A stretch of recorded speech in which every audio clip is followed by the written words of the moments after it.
here it goes. Here goes nothing. I already am eating up the field in the dress. God, classic country. Yeah. I know it's late, but this couldn't wait. I just had to call you. Start around while you're sitting down. If not, you might wanna. I just found out. Was this your first time filming a music video too? Minutes ago. No. I was about to say, because you look like a natural. To be the first Second time. I'm gonna have a baby mama. And I can't wait. We're already picking names out. What do you think? Do you see My leg is shaking.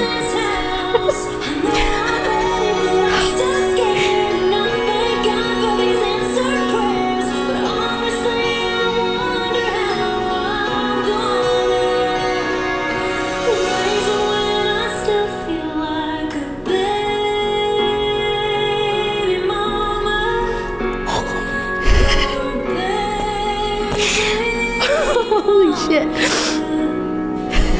Damn. What the heck? Ooh, it's the... It's your first. You know you're doing it. I hope it's true what they say. That I'm like you. It's putting the baby in there. 'Cause I still got some growing up to do. We're already picking names out. What do you think? Do you see peekaboo in this house? I know I'm still scared. Not thank God for these answered prayers. But honestly, I wonder how Oh, shit. She's so cute. Oh, my God.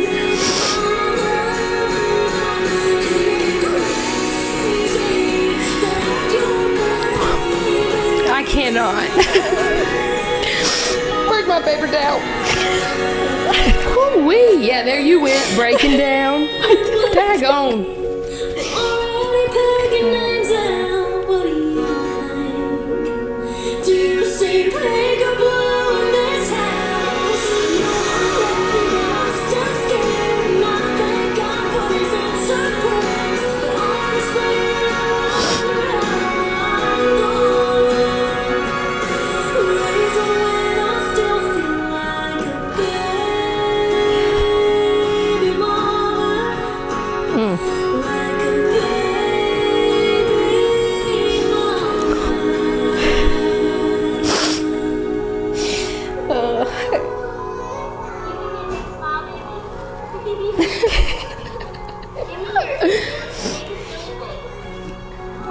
Oh.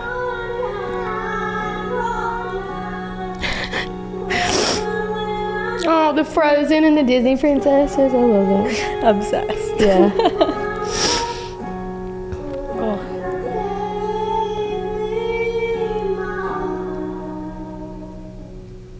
Oh, man. That's incredible. That is a powerful mom Your video. Holy Your cow. response literally reminded me of me hearing this song Well, for the here's first time. thing. It's like, yeah, you know, you can sing about being a mom and you can sing about what it means to be a mom. But whenever you put it into that perspective, like, Mom, I need to talk to you because I'm about to be a mom. I didn't know we were going to cry today. What the heck? We've been here for 5 minutes. This is like the other reason why I love this song, because when you read Baby Mama, it's Yeah. the last thing you expect Yeah, to you hear. don't think that you're gonna, Yeah. you know, be that moved by it. But like the first line, you know, or Yeah. that first Baby Mama hook is like, yeah, I'm gonna have a baby, but that I still feel like a baby mama. I still feel that way. Whew, My yeah, daughter's 'cause 3.5. me too. I was like, my daughter's 3.5, and I'm still like, Yeah. I don't know what I'm doing. So she's 3.5. Yes, Okay, she's that's 3.5 why it hit me now. that hard. My daughter is 5. Oh, So love it, looking though. at those like little videos Yeah. of you and her, whoo, that's my little bestie. Yeah. Oh my gosh. What's her name?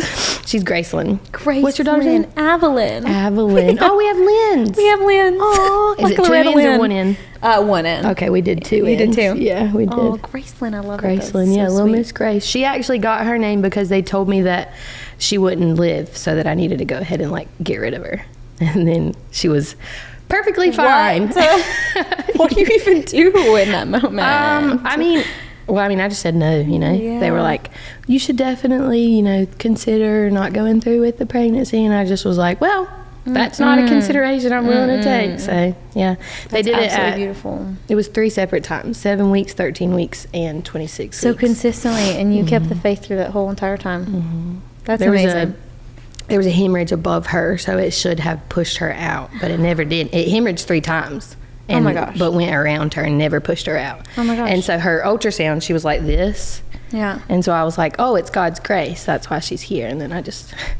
I'm still trying to get my shit together, bro. I'm trying to stop, with my lips still trembling over Oh here. my gosh, no, but literally children are the most beautiful thing ever. The greatest blessing we Ever. could ever get. Yeah. And you get them when you're supposed to.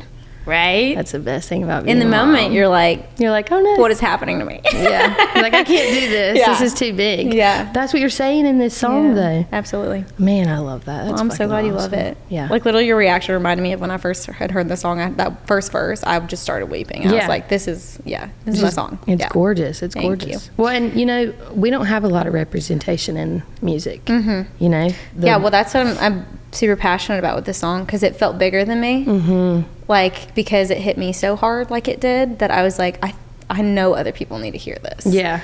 And that's okay that you don't know what you're doing. Yeah, exactly. And that's such a real feeling. And specifically to be like, Mom, where are you? Yeah. Help me, please. So, well, let's get started with the first ever Baby Mama podcast. Yeah. I'm so Mary honored. Sarah, and this is our first podcast for Baby Mama. I am so beyond happy. My first guest is Miss Macy Nicole, who is a hard-working mama, a country music artist, and I'm just really excited to hear your story of first, before kids, after kids, your music career, kind of everything. So I kind of wanted to just start out with you were pretty young when you became a mom, yeah? 17. 17. Yeah. Even that. 19 married, but 17 mom. What was that like? Walk me through, the day? before and walk me through that moment. Okay. Please, so I want to know. 16-year-old Macy Nicole, okay? She is lost. She is not meeting any of the expectations, so she's breaking all the rules, right? Yeah. So you've got alcohol, you've got drugs, you've got partying, I just was a bad teenager. I was not doing a good job, but I was successful. I had a job, I had good grades. It's not like I was, like that, but I was breaking every rule I could break to do whatever I could do to let people see that I didn't want to be like them or follow those rules, Yeah, there's something about standing up and being I'm different. Yeah, and it can go to that's excessive in amount us too. We're artists, so we have it in us. We are not like other people. And don't put me in a box. Exactly. I know I have rules to follow, but I don't want to. And as a teenager, you don't know how to navigate that. So I just was horrible. And I was partying and, doing whatever I wanted. And my daddy came and got me from my work and took me to his house, moved me to his house overnight. And I was with him in this conservatory type of parent, relationship where he was just like, I'm gonna fix you, and I ran away. Okay, this is epic. This is epic. I've actually also never told this story. So my dad moved me in with him. I was there for a couple months, and then I just was like, I gotta go. And I packed up my car in the middle of the night, drove back to my mom's house, big dramatic falling out. What guts that takes, by the way? Oh, to make that decision to pack a vehicle without your dad knowing. Right. The thing is I did the whole time. I did it just clockwork, just packing up and running off, And in my adult life, that has actually made sense. I did what I did in my childhood because I was trying so hard to get myself to where I enjoyed where I was in my life and what I was surrounded by, And it took me coming to Nashville to figure out that this is what I wanted. I wanted this life of being creative and, being surrounded by people who feel the same way and are creative, but I didn't have that. So I pieced out, went back to my mom's house in the middle of the night and just kept working and didn't talk to my daddy, and everything was hard and bad. And then I just got worse, and found out I was pregnant in the in the the middle of a chaos. shift at my job. Just like my friend was like, here, I have a pregnancy test in my bag. You need to take it. I think you're pregnant. Like, I think you're pregnant. I was 16. I was like, I'm not pregnant. No way. And we don't want to believe it. LOL. Let's go take this pregnancy test. You know, you silly goose. My boobs were hurting, and I was like, it's my period. Yeah. Yeah, totally. I wouldn't be pregnant. Yeah. That's not a thing. I told my baby daddy, Mitch, I said, don't say it out loud. Because, like, I was having, like, pain, and, like, my period hadn't come and stuff. And he was like, you know, looking at me, and I was like, don't say it or it's real. I was like, don't say it. It's going to be your fault. That, yeah, if I am, it's because you said it. It's always But- a man's fault. So during your shift at work. Yeah, so, okay, hold on. Let me make sure I give you a mental image here because this is the best part. I worked at Highway 55. This was like a diner, like a burger, shakes, and fries, like Yeah. old school drive-in, like 50s type deal. I So love we're that. in our little black kids and our little black shorts and our little pink shirts and our big ass zebra print bows. Baby Do we have bow. pictures of this? I probably need to somewhere. let Honestly, me on see my, I'll have to find them for you because they're probably somewhere on my Facebook. Actually, no, my mom has posted one photo of me in a zebra print bow. That's in my Highway incredible 55. that I'll have was to get the her to attire. send it to you. I would be like, what did I just walk into? Yeah, that's what I'm saying. We're all just in there in our like cheerleader bows and Yeah. serving food. It really didn't make much sense at all. Yeah. But so here I am in my bow, my child bow, and I'm walking out of the bathroom with a pregnancy test. And in was the it like middle of- immediately pregnant on there? Immediately. Like it was just like, it yeah, was. you're like, There I'm was hands down. no way I was going to say I was not pregnant. Yep. I remember sitting there and looking at it, and you know, you're 16, you've never taken a pregnancy test in your life, you've Yeah. never seen one. So I'm looking at the paper and You're I'm like, where do I pee? does this say? There's no way I'm reading this wrong. Like I just kept going back to it. Like You please take it say out to not everybody pregnant. else out there. You're like, can you read this for me? Hello, is there a baby? I'm not, there can't be. But so Yeah. I did. I walked out and Oh I my went to the gosh. back and I cried and cried and cried and cried and cried. I'm like, and- we're giggling, but like that's such a serious moment. Well, it really was just like, I mean, you know how it feels. There's a baby, right? But you're like, I can't wrap my mind around that. Like that's not a real concept for me. That's Yeah. nothing. So it was like not registered yet, but it was registered that whatever I was about to go through was going to piss my mom off. So were you like terrified to tell her? I was so scared that I drove to my boyfriend at the time, who then became my husband. I drove to his mother's house and was like, I have to tell you this because I need you to help me figure out what I'm going to do because my mom's going to kill me. Oh my gosh. Because my Well, whole thank you life. for the other moms, by the way. Yeah, seriously. But it takes a village, you know. We Yeah. all need a few moms to talk to. But yeah, I went and told her, and I was like, you know, my mom had always said, I'll support you, and I'll be a parent who is lenient with you and is respectful of you as long as you do right. Like you've got to meet my expectations of just being a good person and doing what you should do. Yeah. And you know, I'll support you. Yeah. And that was all I had to do, and I was doing that. I had good grades. I wasn't a bad person, you know. I mean, I was doing things that I shouldn't be doing as a teenager, but I was being raised well. I was good, you know. Yeah.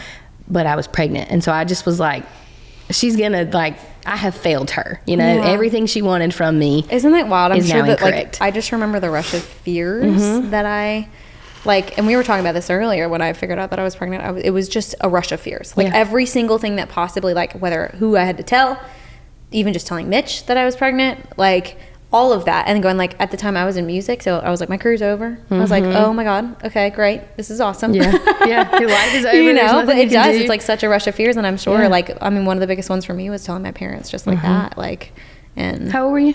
I was 24, but I was like in the middle of my music career, and like I let go of when I was younger. I wanted to be a mom, like I had that dream, like of being a young mom and stuff like that. Yeah. And but once I started in music and everything was going really well, I just kind of was like, you know what? Guess I'll be like in my 30s, you know. I kind of like let it go, and I was like, whatever. I love my music, and that's what I'm doing now. And then God was like, nope, you're gonna get what you dreamed, and it's the best thing that's ever happened to you. Of course You it know, is. like the best thing that Of has course literally it ever is. happened to me. But Yeah. okay, so walk me through you telling your mom. Oh my gosh, it's actually funny.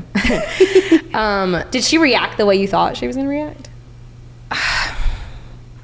I don't think I really had an expectation. I just really hoped she was not going to kill me, truly. I just was like, I wasn't anticipating her accepting it or being nice about it. I was like, I'll figure it out on my own. I don't want her to even, like, I wanted to figure out what I was going to do before she even knew I was pregnant. So that's why I went to my mother-in-law, because I was like, you've got to help me because she can't help me. I need to go to her and say, hey, Mom, I am pregnant. However, don't worry at all. Like, I'm already figuring it out. You need to be confident. I've done probably, accept it more than you probably were in the moment. So I needed to be able to say, I now have my own health insurance. I now have a doctor's appointment. I now have a plan. I needed to be able to say those things. And it was like, didn't have that. So it took me 3 days to tell my mom. So I'm still sleeping under the same roof, but knowing I'm pregnant. And I'm scared half to death, and my whole life is just falling apart in front of me. And Mom's just like, "You want spaghetti for dinner? You know, did you do your chores? You know?" And I'm like, "I'm trying to figure out how to be an adult. I don't know what to do." In the back of your mind, that little voice, scared to death. Like, So I did everything. I went and got Medicaid. I went and scheduled a doctor's appointment. I went to my guidance counselor at school. All within these 3 days that you were like, I need to get it all together.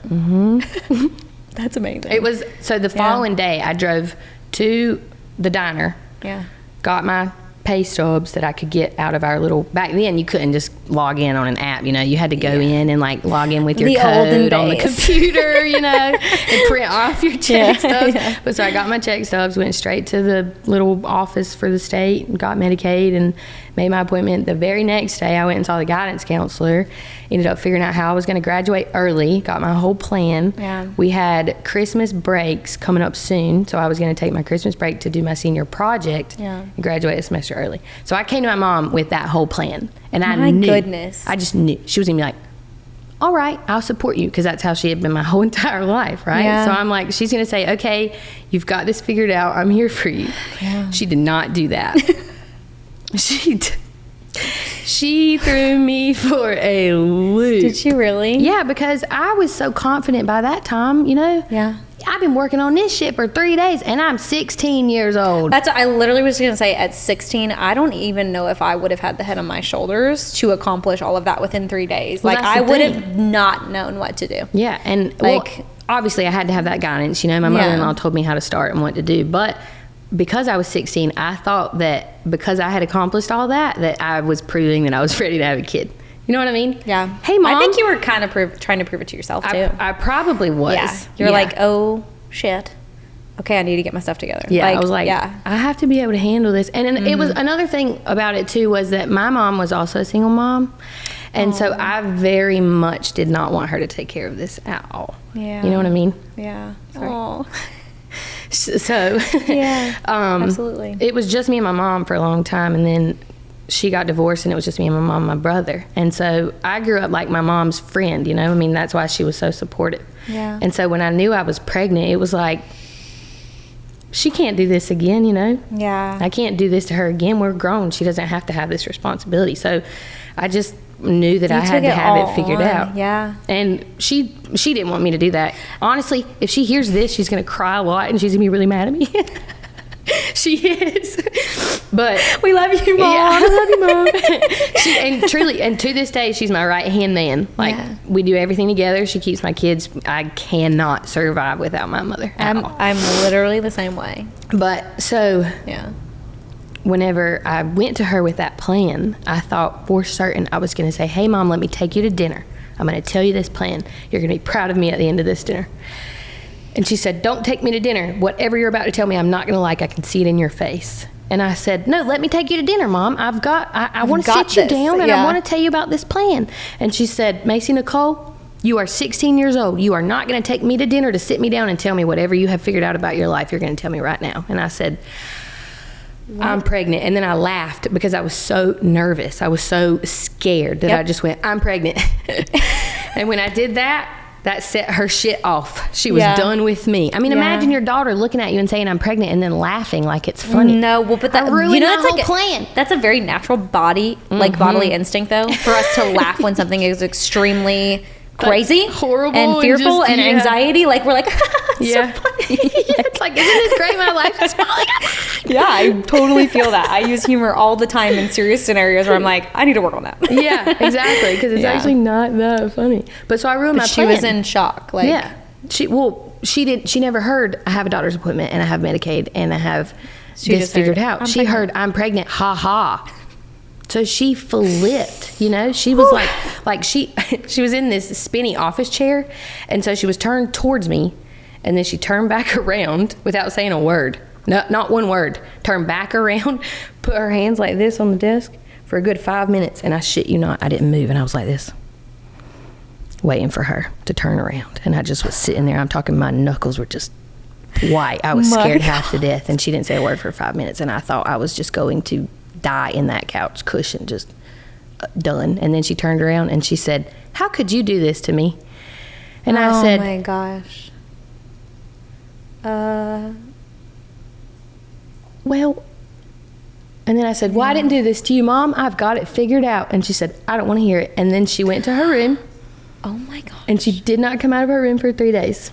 So she took her 3 days to process. What are the odds? 3 days. And had no idea that I had this shit figured out, right? Yeah. So at the end of her 3 days, she calls me into her bedroom and it's like tissues piled up on the nightstand and on the floor. No. There's a bottle of NyQuil on the nightstand. So I'm assuming she at some point made herself sleep. So she, Yeah. you know, she was just, Are you the youngest? Or are you like I'm you the oldest. You're the oldest. Okay. All right. Okay. yeah. So I have had the, you know, the blessing and the fortunate lessons of being the older sibling. So Yeah. that helped me a lot in being a young parent. You know what I mean? Oh, for sure. 'Cause Yeah. Absolutely. My youngest brother's 10 years younger than me. Oh my gosh. Yeah. Because you were like momming already. I was definitely Yeah. a mom. Yeah, I have a joke. I say that I became a single parent at 13, and it's because that's when me and my mom got my brother without, you know, her having a husband. So it's like I just started trying to raise him Yeah. too.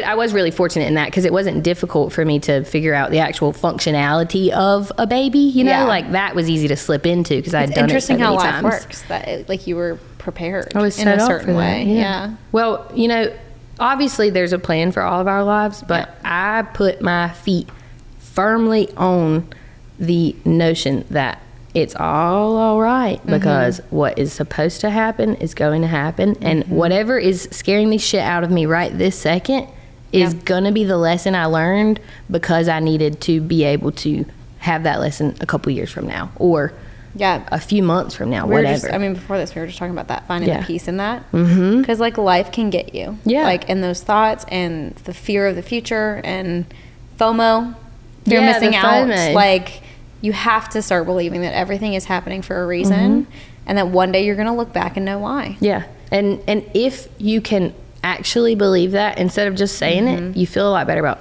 absolutely everything. Because let's Yeah. face it, not only is it just difficult to try to form your own career based out of the ideas that you have in your head. I mean, that in itself is like, if you say it like that, you know what I mean? That does sound crazy. Because that's what we're doing. All of us.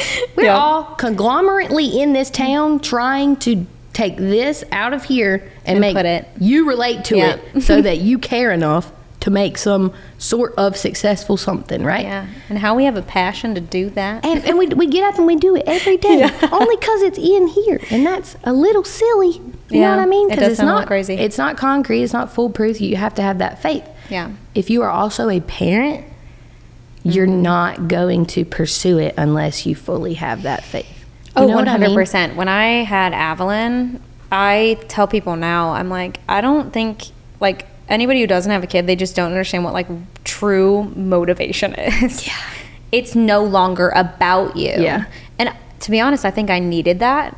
That, like, it didn't need to be so selfish anymore. Like, it was this a bit of, like, freedom. Like, I'm not just doing this for myself anymore. Yeah. And I began to be so much more unapologetic. You're right. It's that pure motivation, and it's such a game changer. Yep. That I don't think people talk about a lot, too, because, like, you know, watching you do what you do now, I want to get into, like, the career side of it, too, and being a mom. You know, it's not an easy balance, but it's not impossible. No, not at all. And if anything, no one ever talks about the things that are so beautiful about being a parent as well as working. Yeah. And how much it just changes your whole life. Yeah. You know, because I feel like some people are like, ooh, if I were to get pregnant, or, you know, like, oh, my life's over. Or, like, you know, especially as women, there's a narrative of, once you become a mom, you're a mom, you know? And like for me, that's all you are. Exactly. And for me, I felt very passionate because I was in the middle of my career. I was like, I'm 25. This is not over. Okay. Yeah. This was my battle to win at some point. Like I was like, I'm taking this on my shoulders. We were running with it. But I really did, like, even with my family, with my producer, like there was a lot of people that I felt I had to prove it to because there is a narrative in the world that it's just not exactly doable. And I love what you put out there. Thanks. I have listened to some of your music too. Ditches in the Diamonds. The fact that you said that song specifically, that's awesome. That one specifically, I was like, her kid is on it. I love this so much. This is like something I would do. I'd be like, oh my gosh, you are, because you're beautiful in my life. Like, this isn't something you need to hide. We don't need to hide being moms. It makes us superheroes. And like, so I so appreciate it. I'd like to know, you know, what that balance is for you. Or, you know, let's backtrack to how'd you get into music from that early age? So you were married at 19. You had you left North Carolina at that point, or at what point did you move to Nashville, and like where did that start shifting? So I officially got to Nashville in January of this year, but I have been working in Nashville for about 2 years now. So I've been very back and forth. So that's kind of the thing for me too, is that, you know, I had my children so young and didn't start my music career, so it's a lot different. That's a lot of a different concept to consider, like these two children who their entire life has been in North Carolina, you know, and now bringing them to this world that is so different. You know what I mean? This looks like a different universe to them. This is so many people in a spot that has so many different things going on, whereas at home they walk in the backyard and hang out with their chickens and swing in their tire swing. It feels so simple. Yeah. Probably. I mean, they have a very easy life in terms of, you know, what they get to do. They ride their bikes down the street and go hang out with their friends. You know, they have neighborhood sleepovers, and, you know, they have a really, really good life in North Carolina, in a big village that's supporting and raising them. I love that. So I actually have my place here. I have my home in North Carolina, raise my children in North Carolina, and I work in Nashville. Okay. That is already a testimony to how wonderful of a mom you are. It's absolutely. Why does it make me emotional that you're like, I recognize like my passions and everything to like get here and do what I love, but like, no, you're like, I need to make sure that I prioritize my children and their health and their mental health, and you still balance it, and you still do what you do, and you make it work, which is like, I really incredible. appreciate that. It's awesome. Thanks for saying that. Makes me really emotional. You're making me emotional. It didn't go like that. You know, it wasn't like, can I move to Nashville? No, it was more like, I'm gonna go to Nashville and see what it's like, and see if I want to do that, see if I want to move, and see if I want to pursue a music career. You're testing the waters. Yeah. And I feel like we all kind of did the back and forth, because before I moved to Nashville, I had a little bit of back and forth. Because you're like, should I? You have to have faith in that, you know, and if you have never done it before, then that's like even scarier. So it's easier to come first and, you know, like try to figure it out. Yeah. And so I came, and I think I came like 3 times, and I didn't feel very connected. I didn't love it. You know, I went to my first writers round. I loved my first writers round. Yeah. Absolutely. So different if you've never experienced a writers round. When you see it from front, you're like, what is this world? Specifically, Brian Ray sang a song that he wrote called She's Been Through the Fire, and I sat at a table in Live Oak crying like a baby listening to him sing that song. So that was really great. But other than that, I didn't feel very like inspired here. I didn't feel like I was gonna, you know, love it here, and I'd been a few times. So that was the first bit of it, was like, well, you know, I'm just not gonna do it. And then, but I was still coming back and forth, you know, to try to work, and I was getting like booked for podcasts and stuff like that, to like play little, you know, shows, just because I was having this encouragement from this guy who had a podcast, who was bringing all these people to Nashville. So it was really just like I was going with the flow, you know what I mean, and making money. And I met Trey Lewis, and then I met Ben Miller, and he started working with me, you know, in the production side of things, and helping me, figure that out. And then I started scheduling rights because people started encouraging me and, introducing me to their buddies who were writing. Nashville takes a minute to find your crew. It does. Yeah. But once you slip into it, if it's a good, wholesome crew, then it's like, you have that good feeling. One of the things that blew up really big for you is your story. Mm-hmm. Where in your life and like what moment were you like, I'm just gonna share this? And like what led you to being like, I am gonna put myself out there no matter what, like what this looks like? Well, I got, I started blowing up on accident, kind of. It was like a dare type thing. I was working at the bank and I just said I was going to learn the algorithm, and I did. And then I tricked it. But that was back when TikTok was easy. My God. So don't You're make like, that face. It's not that way anymore. That was back when TikTok was easy. TikTok is not easy anymore, but that was back when it was easy. So I learned the algorithm. I was in school for marketing. So it was just like, I just was like, This is like second nature to you. I was just like, I want to figure it out, Yeah. Everybody's on TikTok. That's interesting. Yeah. Let me see if I can figure out the algorithm. So I was posting stupid stuff, and I was posting like whatever could relate to people. Yeah. And then it blew up. And then my story was, I was married. I was 20. Yeah, I was 20, 21.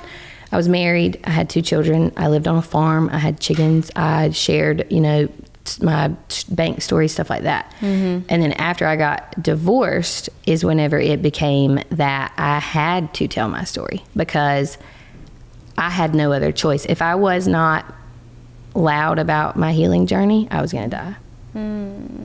I know that. And it was because, like we were saying earlier, I was in a marriage because I was supposed to be in a marriage. I was a mom because I was made to be a mom. But I didn't know who I was at all. And I just knew I didn't like my life. So when I got out, it wasn't like, whew, I'm out. It was more like, what am I supposed to do?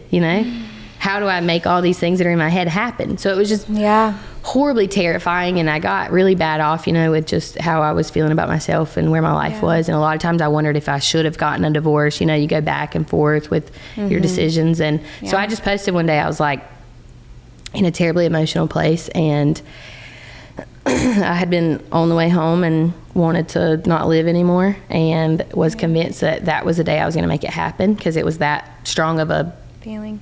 It was just emotion. I hated it, and I didn't think there was any other option at that point. And something just, I don't know what it was. It could have just been God reminding me that I had an option, but something popped in my head. I was driving, blows my mind. and all the thought said was, just hold on, don't give up, tell somebody. And so I called my mama, and just that was the thought you had. right, You just in had that thought in moment. your brain. And it wasn't like I thought it. It was just like all of a sudden I knew to hold on and call my mama. And I called my mama, and I told her what I was going to do, or told her what I wanted to do.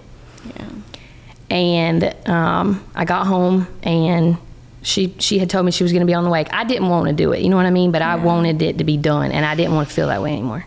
Shoot, if like feelings can feel so And when you big, and you feel you can't escape it, Exactly. and it feels like the world you're just stuck in. Yeah, and so it being that's that terrifying, big, I needed that, And so my mom was going to be on the way, and I knew that I wasn't going to do it. But then I don't know, I clicked into that mindset, that social media mindset, You're always looking around to see what relates to other people so that you can make something go viral, right? Yeah. Not for, being self-conceited or whatever, but because that's what we have to do. We have to figure out what's going to reach the most people, what's going to be the most common experience. Well, I think you've hit perfectly, because I think one of the biggest things, at least I love to see, is honest truth and vulnerability. And you are a walking billboard of that. Well, it's really just anxiety. It's really just like I feel like I have to share everything all the time. You, I would think you already knew. You know what I mean? To skip telling you the long story, I put my little baby chickens in a bigger chicken coop on the same night that I went home wanting to not live anymore. Okay. I woke up the next morning, I went outside, I saw my chickens in their big chicken coop, in their brand new environment that was much larger than the one they knew before.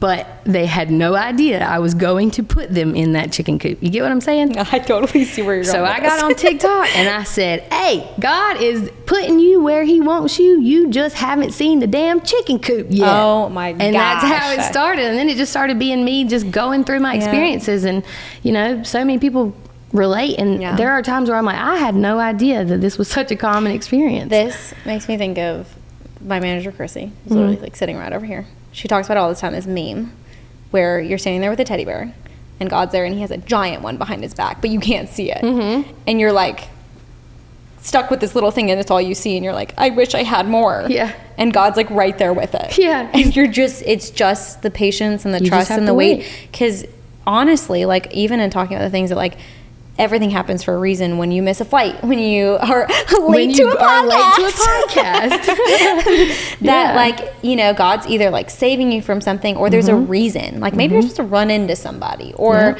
you know, that kind of thing. So yeah, it's not an easy thing to do. It's definitely easier to say and be like, hey, just trust it, you know, but really like when you can believe it and like live in that peace, like whenever you can get to a point where you know what a beautiful your representation actions. your chickens, by the way.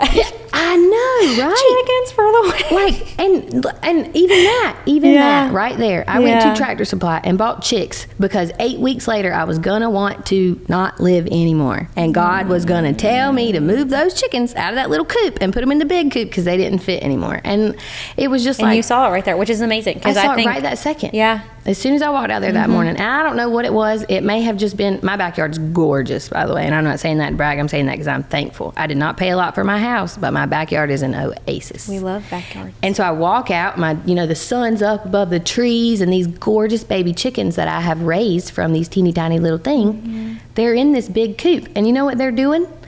Running around in circles, peeping. They're having the best time of their life. And I just stood there like, I remember being like, just like, seriously, God, you're representing my life with a chicken coop right now? I love Thanks, because I get this.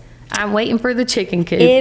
If you don't believe God has a sense of humor, seriously, I do. I laugh all the time. Yeah, with he God. I'm likes to like, joke on you're me. being funny with me. Yeah, including getting pregnant and having Avalon. Oh, Like I was like, hundo. because I wanted it when I was a kid, and I gave up on that dream. And he was like, you don't have to give up on your dreams.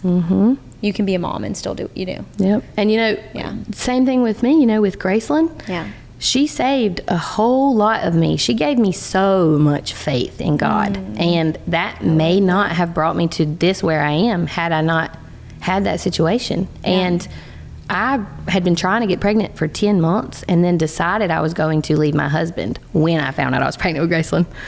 So like the story never ends. Well, it doesn't. But the thing is but that's exactly what it is. It's always God doing what needs to be done, even if it's not your plan. And maybe that's what it is. Maybe I'm just so damn stubborn that God keeps having to pick me up and put me where he wants me, and it has to be dramatic. He's like, you have to have horrible things happen to you in your life, you lunatic, because you won't calm the hell down and just so listen. True. He meets you where you're at. Exactly. And I'm a nut job. So he's like, here, crazy for crazy. I'm serious though. That literally like lines up perfectly like with his word, like what he says he does, and he like shows up to like. You wouldn't know it was him if he didn't speak your language. Exactly. So it has to be this chaotic environment that I'm used to, and I thrive in it. Because then, I wake up in the morning, especially with the music career. People say, how do you keep going? You know how I keep going? Because it hasn't paid off yet, and I still have a mortgage to pay. That's why. Girl, you are so I just have to keep going. Preaching to the choir on that one. I think I have a song called Stubborn, and it makes me think of Nashville. I'm like, I just won't leave. Yeah. I'm never going to leave. I'm not going to give up. Yeah. I can't do it. If I get on TikTok right now and the video I posted yesterday that I needed to make good numbers didn't make good numbers, I don't think I'm not going to post today. I think, oh, dang it, I've got to post way more today, and I've got to try harder today, and this is going to suck because I'm going to work my ass off all day, but I'm not going to give up. Handbook. Yeah. Having a moment. Yeah, having a moment. And I love it. I never thought that was going to happen. That's ever. amazing. Thank you. Yeah, let's talk a little bit on that song. Yeah. Oh. Where did that song come from for you? That song came from a letter that I wrote. I haven't said this. I'm gonna have to call my baby daddy after this. Oh no, really? I am. I'm gonna have to call him. Okay, all right. Because me and his wife are friends, so I'm gonna have to call and tell him. Maybe I'll just text the group chat. I'm nervous. I'm gonna say it though. Maybe I'll just text the Dang, group chat. okay. It's incredible. I love that. When my baby daddy and his now wife first got together, I wrote a letter to her You did. in my notes. Yeah. And the letter was pretty much saying like, he's gonna be mean no matter what. How long between you guys were like being together did they end up together? I think they've been together like a year and a half, and when I've been divorced for 4 years. Okay. So it wasn't like it was, you know, a grieving type of thing. Okay, It wasn't yeah. like it was like an I was sad type of thing. It Yeah. really was. I was laying in the bed and I was thinking about how all the behaviors I was seeing from him towards her and what they were getting, and they had just found out they were pregnant as well. Oh my and they gosh. weren't married yet. And so I just was like, this poor girl, she's getting into a situation that she doesn't understand, yada, yada, yada.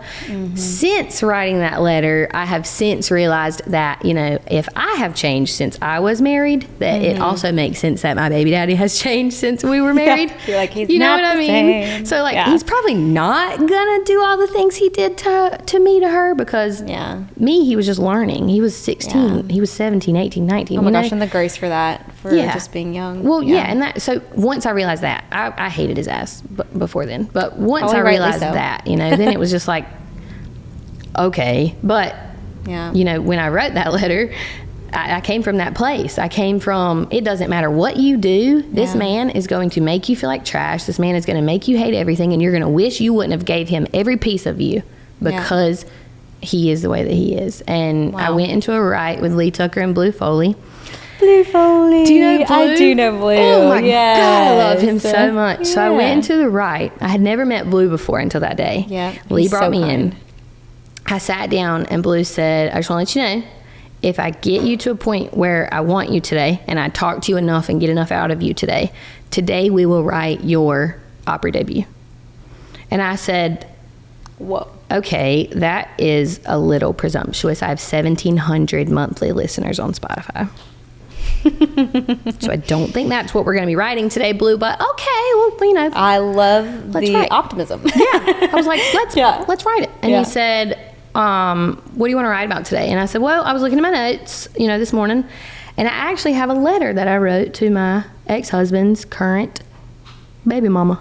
And, you know, I want to read it to you, and I want to see if we can come up with something out of it. Yeah. And so I sent Lee and Blue the letter, and then we came up with Miss Your Mean, which is like, Yeah. you know, that hook would be like, you know, I don't miss how mean you were or whatever. And we had a song on that, and then we rewrote it. Love it. We came up with the handbook, and the reason we named it the handbook was because Blue actually was like, this right here is a handbook on how to leave a man who is going to be your abuser. That's Oh what this my is. gosh. And I said, yeah, you're right. That's awesome. What a great way to look at it. And then he said, so that's what we should call it, the handbook. And I said, well, you're Blue Foley. I'll just do whatever you tell me to do, you know? And Yeah. I mean, I really did think it was presumptuous. And we put the song out, and, you know, I mean, it immediately trended on TikTok. And Yeah. then those numbers came right after. And Well, the it's whole an time, amazing song. Thank you so Yes. much. Yeah. I mean, it's it is. very And relatable. It's not a topic that people touch on a lot. Like No. that's such a cool perspective. yeah. And to know that that's real for you And is so cool. That's the thing too. Yeah. It's like, you know, I'm actually saying, hey girl, love bombing comes Yeah. first. That's what this first verse is telling you. He's Yeah.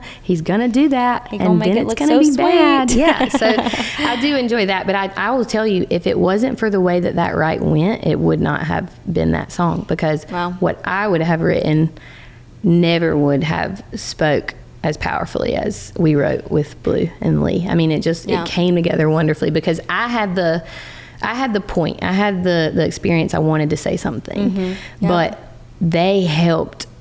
I mean, This is why I love co-writes. If people don't know what a writing session is like it's great. You're creating something from nothing. Yeah, you're From coming out of experience, here. you're just making it up as you Yeah. go, and then all of a sudden you leave and you have a song. Mm-hmm. Like, it really is a crazy concept, and we're just so, like, you know, we're used to it. Like, Yeah. it's what we do, and like, but like, to think about something from nothing. That's what I'm And, saying. Yeah. And you have to think about that too. You know, what I said earlier about having to, you know, realize that you're trying to come out of here and create a career. Yeah. The reason that I think of it that way is because I had to make myself think that way so that I wouldn't feel so overwhelmed with it, you know? Oh, yeah. So it, you know, simplify things. Yeah. It's not really that big of a deal. It's just go through life and Yep. do what you do, but we are experiencing life and then trying to teach others. Oh my And gosh. not And time necessarily flies. teach, but that's what we're doing. We're saying, let me write you this song because I have a point that I think Yeah. everybody else And would if enjoy. I can experience, that's always in my brain. I'm like, if there's something in my life that I've experienced Somebody else that might could have. help one person, Yeah. out of me just saying something about it, why wouldn't I? Yeah. If you can, You know? you have that Yeah. in you. We have that creativity in us. We can Because I get it appreciate out. the people who've been through things that come to me to help me through things. Mm-hmm. So it's like, I do believe like God put us on this earth for each other. Absolutely. So let's like just help each other through this. And that's chaos. why we have music. Yeah. Literally, like, Yeah. I need something to hold my hand Yeah. through this, even if you're a stranger. But that's what we do Yeah. as musicians and artists. And, you know, even if it's not our music or even if it's not our lyrics, it could simply just be that at some point you share your experience and Yeah. it helps somebody, you know. But the handbook itself really honed in on my audience, which I thought was really, really cool because that was not purposeful. It Yeah. wasn't like I said, I need to write to women who Yeah. have been through this or might go through this. Yeah. But we wrote that. And whenever we put it out, the reason that it so easily just continued to reach people and just continued to climb in those numbers, I believe, is because I was already sitting on an audience of women who were with me because they were watching my journey and realizing that it's not always as bad as you think if you just keep going. And I have people on a daily basis tell me they've been following me since I was married and that they're proud or that they have seen Yeah, it they've and watched they you through it all, are a lot thankful of it. because, you know, it showed them they could try or because it inspired them. And when I read those things, I never once think, oh yeah, you know, like that's me. I always am just so grateful and thankful that the type of person I am, the way that I think, the way that I speak, the way that I create, that reaches people in a way that helps them or makes them feel good. Like that, I'm Well, cool. I don't need to do anything else with my life. I love that so much. I already just love you so much. Oh, I love you, actually. This is great. I'm like, I'm gonna hang out with her after this. Yeah, we should. Well, Macy, Nicole, you're an amazing baby mama. Thank you. You're an amazing baby mama. I mean, not good. I'm trying. Emotional again. I'm trying my best. Thank you for being on this podcast. Thank you for having me. Thank you for being an inspiration. And I cannot wait to watch you grow in everything that you do. And keep me updated because I'm a fan. I certainly So, will. Thank you so much. thanks for being here. Thank you for having me. I really appreciate you. And your new song is gorgeous.